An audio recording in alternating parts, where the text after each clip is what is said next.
The new president of South Korea issued a warning today. She says there would be a strong and swift military response to an attack by North Korea. The United States deployed F-22 stealth fighter jets yesterday in South Korea. That was part of the annual joint military drill. General Richard Myers is a former chairman of the Joint Chiefs of Staff, also a CBS News contributor. General, good morning.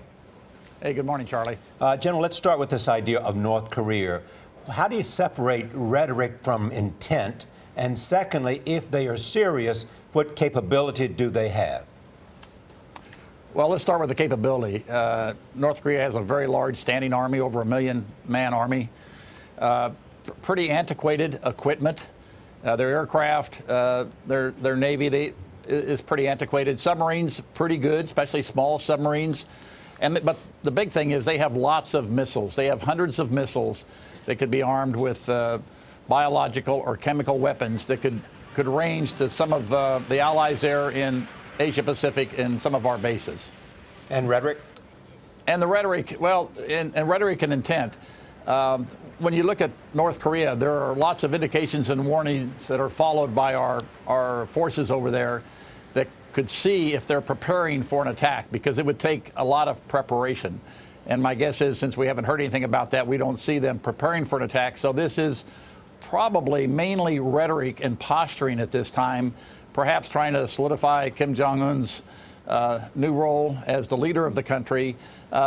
Also a reaction to our exercises that we conduct fairly frequently over there in that part of the world. They always react to these exercises. This is not unusual. General, you're a good Air Force man, so I have some questions for you on that. Let me ask you about capability, too, following up on Charlie.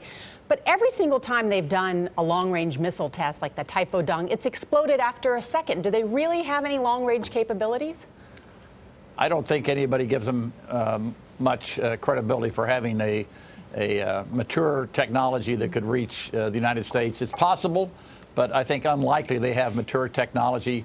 Plus, the length of time it takes to prepare one of their long-range missiles, we would have plenty of warning and lots of options once the missiles on the launch pad. And is that why we have those F-22s in the area and did those B-2 runs?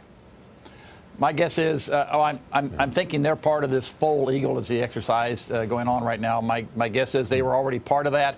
Perhaps they added the B-2 or the F-22 just as a response to all the rhetoric, but it would not be unusual for those aircraft to come into that exercise. It is a field exercise, so that's not unusual in and of itself. All right. One question: Do you believe that if in fact there's an attack on South Korea, that there would be a massive retaliation against North Korea and the end of the regime?